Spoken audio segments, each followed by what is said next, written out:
Assalomu alaykum obunachilar. Bugun sizlar bilan issiqxonada bodring ko'chat ekib qancha foyda qilsa bo'ladi? Ya'ni bodring ko'chatini sotib qancha foyda qilsa bo'ladi? Shu haqida gaplashamiz. Birinchi navbatda mana shunday yashiqga tuproq solib olamiz. Mana shunday taxta yashiqqa. Bunga qanaqa tuproq ketadi? Bunga asosan yaxshi tuproq bo'lishi uchun biogumus o'g'itli tuproqlardan foydalanamiz. Shunda yaxshi rivojlanadi. Mana shu ko'rib turgan bodring urug'inglar 3 kun bo'ldi ekilganiga. Mana 3 kunda mana shuncha bo'lib o'sib chiqyapti. Biz bunga 1000 tacha ekdik. Bu yoq tarafiga boshqa urug', bu yon tarafiga yarmiga boshqa urug'da ekdik. Bu ham mana endi chiqyapti. Bu bir kun keyin ekildi. Bu bir kun oldin, ya'ni 3 kun oldin ekilgan.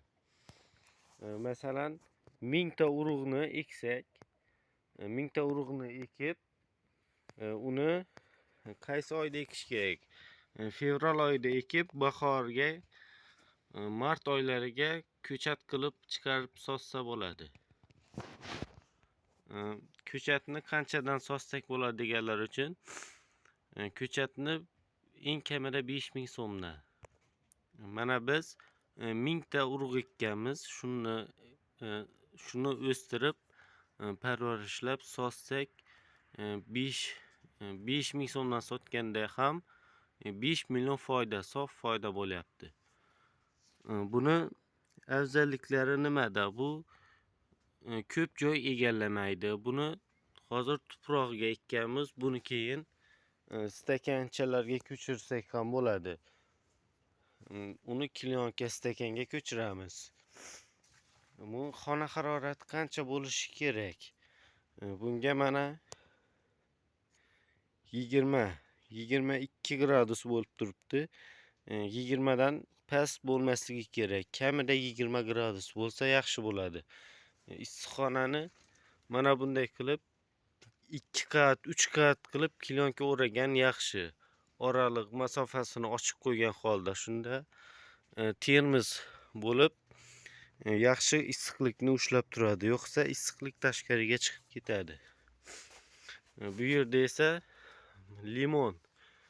limonni suvga solib qo'yganmiz.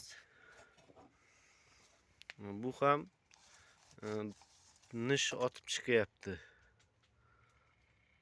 Hali unchalik yaxshi chiqmadi. Endi yangi qo'yildi, chiqyapti. Bu ham bir haftada nish urib chiqadi va buni yerga ekib qo'ysak ham bo'ladi.